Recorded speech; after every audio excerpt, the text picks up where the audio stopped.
Amen, amen. Très rapidement, j'aimerais aller avec vous dans une lecture qui se trouve en Exode, le chapitre 2. Et nous prendrons une lecture peut-être un petit peu plus longue, verset 1 jusqu'au verset 10. Mais il y a quelque chose de Dieu qui va ressortir de là et qui va affecter ta vie comme une bombe. Il est écrit: Suivez attentivement. un homme de la maison de Lévi Oui, avait pris pour femme une fille de Lévi. une fille de Lévi. Cette femme devint enceinte et elle enfanta un Elle fils. enfanta un fils. Elle vit qu'il était beau, Écoutez-moi. Elle vit quoi? qu'il était beau, Combien d'entre vous êtes d'accord avec ce qu'on est en train de dire? Qu'est-ce qu'elle vit? qu'il était beau. Vous n'avez pas ça devant vous? Alors dites-moi avec moi, qu'est-ce que cette femme a vu? Parce que tout mon message va reposer sur la vision que cette femme a eue. Elle enfanta un fils et elle vit qu'il était beau. Continuons s'il vous plaît. Et elle le cacha pendant 3 mois. Elle le cacha pendant 3 mois, d'accord? On y va? Ne pouvant plus le cacher, Ne pouvant plus le cacher. elle prit une caisse de jonc. Elle prit quoi? Une caisse de caisse de jonc. Oui, allons-y, oui. Qu'elle enduisit de bitume et de poids. Elle y mit l'enfant Oui. et le déposa parmi les roseaux Elle sur le bord du fleuve. posa sur le bord du fleuve parmi les roseaux. Continue s'il te plaît. La sœur de l'enfant se tint à quelque distance pour savoir ce qui lui arriverait. Pour voir ce qui allait lui arriver. La fille de Les Pharaon, gens qui attendent de voir ce qui va t'arriver. La prochaine fois qu'ils vont constater, ils vont voir que tu es monté encore plus. Amen. La prochaine fois qu'ils vont demander tes nouvelles, ils vont voir que tu es encore en train de percer. Amen. La prochaine fois qu'ils vont aller sur tes réseaux sociaux, ils vont voir que ta vie est en train de décoller. Je prophétise, personne n'aura l'occasion d'entendre ton malheur. Personne n'aura l'occasion d'entendre tes frustrations. Tes ennemis ne joueront jamais de mauvaises nouvelles de ta vie. Là où ils attendaient tes chutes, ils verront ton élévation. Là où ils attendaient tes larmes de douleur, ils verront tes larmes de joie. Là où ils espéraient que tu sois dans la faim, l'Éternel te mettra dans l'abondance. Quelqu'un m'a dit amen, et cette parole est pour toi. Regarde, il y a des gens qui t'ont abandonné et qui espèrent que tu souffres. Ils t'ont abandonné et ils espèrent que tu pleures. Mais je vais déclarer, si Matthieu t'a quitté, Luc viendra. Alléluia. Et si Luc est parti, Marc viendra. Et si Marc est parti, Jean apparaîtra. Même si Jean est parti, un Jean viendra. Et lorsque un Jean s'en va, 2 Jean viendra. Même si 2 Jean est parti, 3 Jean viendra. Tu ne seras jamais coincé. L'Éternel ne te laissera jamais dans la honte. La qualité de ton amen détermine ta portion dans ce message. Mon ami, tel que tu me vois, tu ne peux jamais me laisser et puis je vais souffrir. Impossible. Parce que ce qui me porte, ce n'est pas l'individu autour de moi, mais c'est la grâce de Dieu sur ma vie. Peut-être ton chéri t'a laissé et puis il a dit voilà, on va voir où tu vas aller, quel homme va te marier. Mais la prochaine chose qui va arriver, c'est qu'il va te voir avec ton nouvel homme à la télévision. La fille de Pharaon descendit au fleuve, d'accord, pour se baigner. Ensuite, ses compagnes se promenaient. Il y a quelque chose qui me dérange. Là où ta patronne se lave et que tu es censé l'aider à se laver, tu ne vas pas te promener. Là où le président attend de marcher, tu ne peux pas voir le protocole aller se promener. Est-ce que quelqu'un est d'accord avec moi? Oui. Mais comment se fait-il que la patronne, la princesse se baigne, ceux qui doivent veiller sur elle sont en train de se promener? Il y a une manière que lorsque Dieu a décidé que ton temps d'être béni arrive, il va manipuler les circonstances, manipuler les réalités afin de te rendre visible quelque part. Et ça va t'arriver au nom de Jésus. Si ton amen est sérieux, tu le reçois. Rapidement, écoutez, le contexte dans lequel l'enfant est né, c'est qu'on tuait tous les enfants mâles que les Hébreux enfantaient. D'accord? Sous l'ordre de Pharaon, étant effrayé du grand nombre du peuple d'Israël au milieu d'eux, il eut peur qu'ils deviennent beaucoup plus nombreux que eux et puissent les renverser pour occuper et devenir maîtres du territoire. Alors, il a dit laissez les filles vivre, mais tuez les bébés masculins. Alors, il avait même donné instruction aux sages-femmes. Et les sages-femmes devaient tuer l'enfant à la naissance. Mais Dieu a touché les sages-femmes. Et elles ne le firent pas. Alors il a imposé que les soldats traquent tous les nouveaux-nés mâles et les tuent. Donc tous les enfants mâles dans cette saison étaient tués. Maintenant, dans ce contexte, une famille, donc où la Bible précise, dont la mère ou l'épouse était une des filles de la tribu de Lévi, qui était la tribu du sacerdoce, parce que ça c'est important que vous le sachiez. Elle a eu cet enfant et la Bible dit, regardez, elle regarda et elle vit que l'enfant était beau et elle le protégea. Maintenant écoutez-moi, d'autres femmes ont perdu leurs enfants, d'autres femmes ont vu leurs enfants mourir. Pourquoi? Est-ce que les autres enfants n'étaient pas beaux? Est-ce que les autres enfants, leur mère n'avait pas aussi trouvé que leur enfant était beau et qu'il méritait de vivre? Écoutez-moi, cette femme a vu que l'enfant était beau, alors qu'est-ce qu'elle a fait? Elle a caché pendant 3 mois et après 3 mois, elle ne peut plus le garder. Souvenez-vous bien aimés frères, que 3 mois, l'âge a été dans la maison de Beth-Édom et après 3 mois, on ne pouvait plus cacher sa prospérité. La prospérité a explosé. Souvenez-vous que 3 jours, Jésus était dans le tombeau, mais après 3 jours, on ne pouvait plus cacher sa résurrection. Après 3 jours, il était obligé d'apparaître dans la ville avec une nouvelle vie pour montrer aux gens qu'il était sorti de mort. Le chiffre 3 est le chiffre qui vient sur la révélation. Révéler ce qui était mort, révéler ce qui était enfui, révéler ce qui était caché. Je prie pour quelqu'un sous le son de ma voix. Je prie que l'onction de la révélation arrive sur ta vie, que les dons cachés en toi explosent aux yeux de tous, que la capacité en toi soit révélée au nom de Jésus, que ta potentialité soit révélée au nom de Jésus. La qualité de ton âme te qualifie pour l'accomplissement de cette déclaration. Assieds-toi et je continue de prêcher. Elle le cacha. Mais 3 mois, il devait sortir. Je vais dire à quelqu'un, tu dois sortir. Tu es trop loin pour rester caché dans ce petit trou. Tu es trop intelligent pour rester dans ce chômage. Tu es trop doué, trop rempli de capacités à rester comme une pauvre vieille femme au foyer en train d'attendre que quelqu'un rentre avec des miettes pour toi le soir. Dieu t'a donné trop de capacités pour que tu restes assise. Lève-toi, commence à sortir. Il y a un travail là-bas pour toi. Il y a une entreprise là-bas pour toi. Il y a une capacité dehors pour toi. Lève-toi. À mesure que tu te lèves, Dieu se lèvera. À mesure que tu t'assois, Dieu t'assoit. On a suffisamment imposé les mains sur ta tête. On a suffisamment prié. On a suffisamment prophétisé sur toi. Lève-toi, apparaît dans la ville. Prends ta bénédiction. Caleb était trop loin, trop béni pour rester caché plus longtemps. Il est sorti et il a dit à Josué, donne-moi cette montagne. Avec toute cette onction, je vais rester ici comme un chômeur. Avec toute cette grâce, je vais rester ici. Qu'un gars me m'envoie en unité 5 000 ou bien transfert 5 000 pour payer une pommade. Est-ce là tout ce que tu as mis en moi? Je suis venu dire à quelqu'un, on ne peut pas te cacher toute ta vie. Il faut que tu sortes. Tu ne peux pas rester dans la sécurité de la maison de papa et de maman toute ta vie, jeune homme. Mais papa, tu ne comprends pas. Je n'ai pas de travail. Sors de la maison. Va chercher. Il y a quelque chose sur toi. Sors, tu trouveras. Vous êtes chargé, mais vous voulez rester caché. La Bible dit la maman ne peut plus le cacher. Pourquoi? Qu'est-ce qui empêchait qu'à 3 mois, elle le garde encore 1 mois? C'est quoi? Il était trop gros pour occuper la maison, ou bien c'est quoi? Si je peux garder un bébé de 3 mois, je peux aussi le garder jusqu'à 6 mois. Pourquoi il devait le faire sortir? Ce n'était pas parce que l'enfant avait trop grossi. C'était que le temps était arrivé.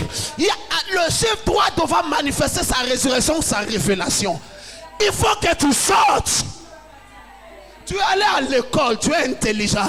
Tous les jours tu es assis à l'église. Quand on dit à quoi? Tu dis papa a dit d'être habitué au lieu secret. Je n'ai pas dit que quand tu es habitué au lieu secret, ça veut dire qu'il ne faut pas sortir travailler. Non, maintenant moi je dors à l'église, j'ai mis ma natte là. Papa avait dit que il faut dormir au pied de l'autel. Ce n'est pas ce que j'ai dit. Il faut aller travailler. Sors. On a mis, tu veux qu'on te... Quelle prière? On va maintenant t'imposer les pieds. Tu vois des jeunes gens, Dieu les a oués. La société les a rendus intelligents. Ils sont à l'école, mais ils sont assis, il n'y a pas de travail. On t'a suffisamment caché. Lancé en toi. Sors et révèle-toi dans le monde. Sors, possède la montagne de ta destinée. Sors, commence à travailler. Vous ne voulez pas dire amen, hein? faut sortir. Oui. Être profond dans la présence de Dieu ne veut pas dire être paresseux. Être imprégné du lieu secret ne veut pas dire que tu ne fous rien de ta vie. David avait les fonctions d'un roi et il était dans la présence de Dieu. C'est de ça qu'il s'agit. 3 mois, sa maman dit, je te mets sur le fleuve. Dieu avec toi, débrouille-toi pour vivre. Est-ce que tu pensais que cette femme était insensible? Elle a mis, sors, mets-toi sur le fleuve de la vie. Va travailler. Si tu n'as pas besoin d'argent, nous on a besoin de ton argent. Va entreprendre quelque chose, sors. Arrête de te cacher dans la sécurité de l'église. Tu es un prophète. Combien d'âmes tu as gagné pour amener ici le paix? Papa, frère, papa, tu as aujourd'hui l'onction de l'aigle. Un aigle s'envole. Sors, envole-toi. Prends ton envol. Tu es dans le ministère. Sors, positionne-toi. Qu'est-ce que tu attends? Qu'est-ce que tu attends? Oh, regardez, je vais insister. Vous êtes loin. Depuis le nombre d'années que vous priez, que vous jeûnez, sortez, affrontez la vie, prenez votre montagne. Qui m'a dit amen? Où est cette femme à qui je suis en train de parler ce matin? Il y a cette montagne que tu peux prendre. Va la récupérer. Avez-vous compris ce que je dit? Il dit grande montagne qui est-tu devant Zorobabel. En d'autres termes, si la montagne est devant Zorobabel, c'est que Zorobabel est devant la montagne. Lève-toi. Va devant ta montagne. Arrête d'être un pleurnichard. Papa, tu ne comprends pas. Il n'y a pas de travail. Papa, tu ne comprends pas. Le corona a gâté les affaires. Papa, tu ne comprends pas. C'est toi que je ne comprends pas. C'est à cause de toi ceux qui ont créé la sorcellerie. Il est facile de justifier ta médiocrité par les démons. Et je ne dis pas que les démons n'agissent pas. Mercredi, on va traiter le cas des démons. Mais il y a des gens, leurs démons, c'est leur médiocrité intellectuelle. Leur refus de se lever pour bouger. Leur incapacité de réfléchir. Qu'est-ce que je peux créer? Qu'est-ce que je peux entreprendre? Des gens ont fait fonctionner leur organe cérébral et sont devenus milliardaires. Et toi, tu as cet organe plus l'onction là-dessus. Mais tu n'es rien en train de foutre. Sors! Il y a une montagne à conquérir. Va conquérir cette montagne. Papa, je n'ai personne pour me financer. Débrouille-toi. Finance-toi et ton cerveau. Commence à faire ce que tu peux faire. Dieu bénira ce que tu peux faire. Et ce que tu peux faire te rendra capable de faire demain ce que tu veux faire. Que personne d'entre vous ne reste oisif. Sous prétexte qu'un diable me bloque. Sous prétexte, lève-toi. Bats-toi. Il y a une montagne que tu dois conquérir. Ce monsieur a dit, s'il faut sortir, je peux sortir. S'il faut rentrer, je peux rentrer. Donne-moi cette montagne. On dit, mais il y a des Anakim. C'est les géants. Est-ce que tu peux aller? Il dit, peu m'importe les géants. Dieu m'a déjà promis ce territoire. Dieu me l'a déjà donné. Et la main de son serviteur Moïse m'a déjà oint. Laisse-moi aller prendre ce qui m'appartient. Je te regarde. Lève-toi. Commence à faire sortir ce ministère de ton ventre. Commence à faire sortir ce commerce, cette entreprise. Commence à la sortir de toi. Commence à travailler. C'est dur. Ma Bible dit ne méprise pas les faibles commencements. Alors, commence. Certains ne veulent pas commencer parce qu'ils ont peur d'échouer. Commence. Et s'il faut échouer, échoue, apprends et recommence. La maman a pris après 3 mois à sortir l'enfant. Obed-Edom, après 3 mois, la prospérité est sortie. Sors. Il y a une montagne à conquérir. Combien d'entre vous êtes-vous prêts à conquérir la montagne de votre destinée? Si je vous dis va dans le lieu secret, je peux te garantir qu'un homme dans le lieu secret a des résultats sur le marché public.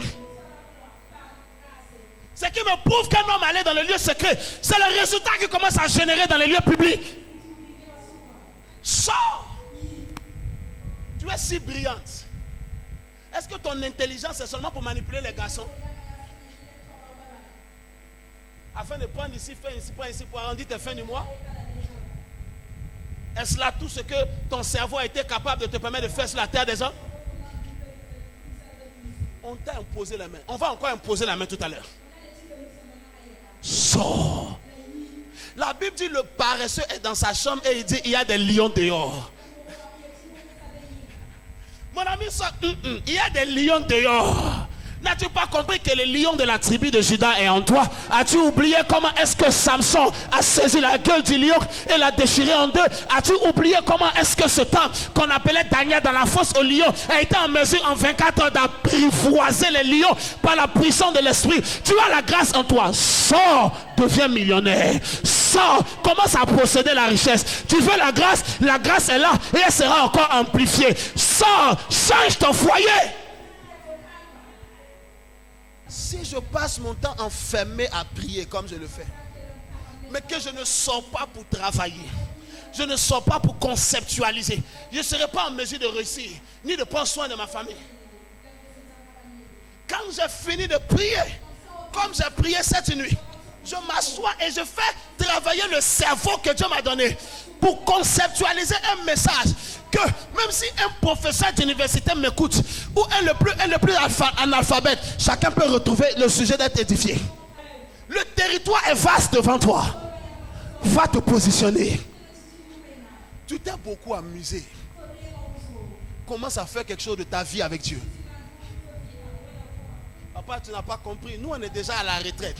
Le mot retraite n'a jamais existé dans le vocabulaire de Dieu concernant la destinée d'un homme. Avez-vous compris le français que je viens de dire? Le mot retraite n'a jamais existé dans le vocabulaire de Dieu concernant la destinée d'un homme. L'homme doit être productif tant qu'il est vivant. Jusqu'à son dernier souffle. Quelque chose doit encore émaner de lui. Sors. On t'a suffisamment couvé. On t'a suffisamment caché. Sors. Va en mission. Je veux réveiller quelqu'un. La montagne, c'est le système de domination dans ce monde que tu dois conquérir. Sors. Conquiert ta montagne. Positionne ton entreprise. Pendant que tu travailles dans l'entreprise et tu jeûnes. C'est comme ça que ça marche.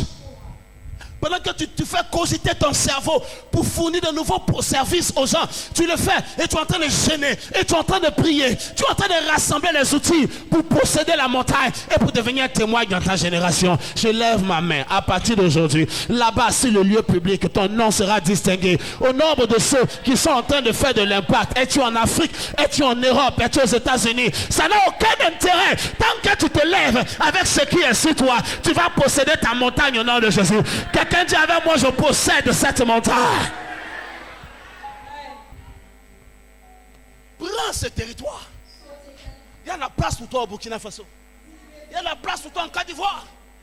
Il y a la place en Afrique, en France, aux États-Unis. Il y a de la place. Commence à bouger. Tu es à la maison, tu fous rien avec cette onction. Beaucoup de jeunes gens, et ils sont authentiquement ouins par Dieu, ils sont dans cette salle. À ne rien foutre. Ils attendent que quelqu'un leur donne une plateforme. Personne ne va te donner une plateforme. Commence à créer ta plateforme. Et quand tu vas briller sur ta plateforme, en ce moment, les gens vont t'inviter sur leur plateforme. Maman, arrête de me dire, nous à notre âge, lève-toi, bouge-toi, ton cerveau fonctionne. Assieds-toi, réfléchis. En priant. Cherche une idée, cherche quelque chose à faire où que tu te trouves, dans le monde séculier, dans les affaires. Tu es en train de vieillir, hein? Ok. Ce n'est qu'une partie de mon message, permettez-moi de continuer. Ma prière, c'est que ce qui suit va vous aider. Et toutes les personnes qui ont commencé à se battre, que la montagne leur résiste, je convoque l'onction de Dieu pour la victoire. Tous ceux qui ont commencé à se lever, mais la montagne leur résiste, que le Dieu qui fait ébranler la montagne qui résiste à ton entreprise. Il ébranle la montagne qui résiste à ton commerce, à ton business, qui résiste à ton entreprise. À partir d'aujourd'hui, cette montagne saute de ton chemin et tu réussis à atteindre ta destination. Assieds-toi, laisse-moi te parler. La mère vit qu'il était beau. La mère vit. En d'autres termes, la faveur de Moïse a commencé parce qu'on a vu sa beauté. Il n'est pas question de voir avec les yeux, mais il est question de remarquer. Il est question d'être saisi par ce qui était le potentiel de l'enfant. Beaucoup d'entre nous ont un potentiel, mais personne ne l'a vu pour l'aider. L'enfant était beau, alors sa mère le cacha. L'enfant a été saisi par la beauté. Mais écoutez-moi, Actes, le chapitre 7, nous dit, dans Exode, la Bible dit que la mère vit qu'il était beau. Mais Actes 7 nous explique que Moïse a apparu et il était beau aux yeux de Dieu. Vous verrez ça dans Actes, le chapitre 7, le verset 20 à 22. Mettez-moi ça à l'écran. Il était beau aux yeux de Dieu. Donc sa mère a vu qu'il était beau. Ce n'était pas seulement le visage. Parce que la beauté de Dieu, que Dieu remarque, ce n'est pas la beauté de ta contenance, de ton visage. C'est la beauté du dépôt qui est en toi. Dieu vit que l'enfant était beau. Parce que Dieu a vu que l'enfant était beau. Il a permis à la maman de voir que l'enfant était beau. Et plus tard, il a permis à la princesse de voir la beauté de l'enfant. Dieu voit des choses en toi, mais les hommes ne le voient pas. Voici pourquoi il ne t'aide pas. Le message est en train de commencer. Dieu voit des grâces en toi. Alors il te l'annonce. Voici pourquoi tu peux être là. Et un prophète, un homme de Dieu va arriver pour dire, regarde, il y a ça en toi. Oh, regarde la grâce que c'est toi. Mais ta propre famille, personne ne voit cela. Au quartier, personne ne voit. À l'école, personne ne voit. Tu énerves tout le monde. Mais pourtant, Dieu a vu que tu es beau. Dieu a vu qu'il y a une grâce en toi. Mais personne ne le voit. Jusqu'à ce que les hommes commencent à voir ce que Dieu a vu en toi. Alléluia. Je prophétise. Sur la vie de 78 personnes, la beauté que Dieu a vue en toi, ta génération le verra et viendra à toi. Assieds-toi. C'est Dieu qui a vu que l'enfant était beau. Alors il a permis que la mère voie qu'il est beau. Il a permis que même les crocodiles sur l'eau puissent voir que l'enfant est beau. Jusqu'à ce que la princesse puisse voir. Le problème de beaucoup d'entre nous, ce n'est pas le talent, ce n'est pas la beauté de notre dépôt, c'est le manque de perception que les gens ont à notre égard. Les gens n'arrivent pas à voir ce que nous avons. Moïse a été élevé dans la maison de Pharaon parce que quelqu'un a vu ce qui était en lui. Beaucoup souffrent parce que personne ne voit ce qui est en toi. Tu as un talent, même personne ne voit pour t'aider. Tu as une grâce, tu as un dépôt, tu es intelligent. La mère le cacha parce qu'elle vit. Les crocodiles l'épargnèrent parce qu'ils virent. La princesse le sauva parce qu'elle vit. Je prie aujourd'hui que l'onction de la visibilité arrive sur ta vie au nom de Jésus. Que l'onction de la visibilité arrive sur ta vie au nom de Jésus. Ton talent va devenir visible autour de toi. Oh, tu n'as pas compris, sinon ton amen serait meilleur. Le problème, ce n'est pas le manque de talent, c'est le manque de visibilité. Asseyez-vous. Voici pourquoi quand Jésus a émergé, Jean-Baptiste l'a pris et il a dit, voici l'agneau de Dieu. Il l'a présenté pour le rendre visible. Mais ça ne s'est pas arrêté là. Une colombe est venue du ciel, se poser sur son épaule, et de ce même ciel, une voix a retenti. Celui-ci est mon fils bien-aimé, en qui j'ai mis toute mon affection. Écoutez-le. Les gens n'ont pas écouté Jésus parce qu'il parlait bien. Ils ont écouté Jésus parce que Dieu a mis sur lui une onction pour que les gens l'écoutent. Quand il a dit écoutez-le, ce n'était pas juste une parole, c'était une onction, c'était un dépôt. Afin que si Jésus arrive, quand il parle, personne ne peut bavarder. Même quand les gens viennent pour le tenter, même ceux qui viennent pour le tenter, quand ils parlent, ils sont confus. Parce qu'il y avait une onction pour que les gens t'écoutent. Je veux prier pour toi. Après aujourd'hui, il y a une onction qui va faire que les gens vont te voir et t'écouter au nom de Jésus. Oh, tu n'as pas compris. Ils vont t'écouter et ils vont te voir au nom de Jésus. Jésus a été rendu visible. Après aujourd'hui, tu seras rendu visible au nom de Jésus. Ton entreprise sera rendue visible au nom de Jésus. Même si tu es dans un trou de souris, ton business sera rendu visible au nom de Jésus. Les gens vont te voir et t'appeler. Les gens vont te voir et t'aider. Les gens vont te voir et s'engager à tes côtés. Les gens vont te voir et bénir ton ministère. Quelqu'un qui prend son argent et qui coupe pour dire Seigneur, je veux cette grâce, et qui le sème dans ce panier, il repartira avec cette grâce sur sa vie. Ce n'est pas parce que tu ne sais pas chanter, c'est parce que tu n'as pas l'onction de la visibilité. Il y a un problème pour plusieurs d'entre nous. C'est que nous ne sommes visibles que par des mauvaises personnes et non par des bonnes personnes. Moïse est arrivé là où il était parce que la princesse l'a vu. La Bible dit que les servantes sont allées se promener. Si c'était les servantes qui le voyaient, elle allait aller le livrer. Voici pourquoi, chose qui ne se fait pas dans le protocole, Dieu a permis qu'elle s'éloigne afin que uniquement la princesse reste là où le panier de l'enfant devait être arrêté.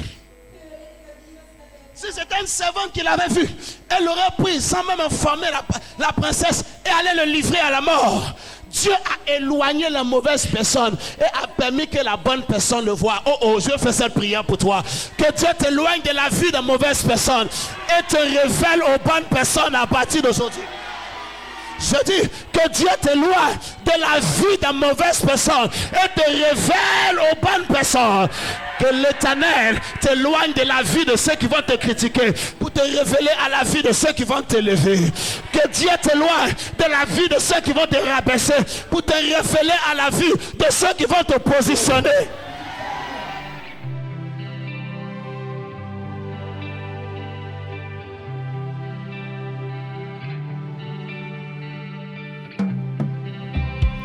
Je connais sa valeur, c'est pourquoi je le loue.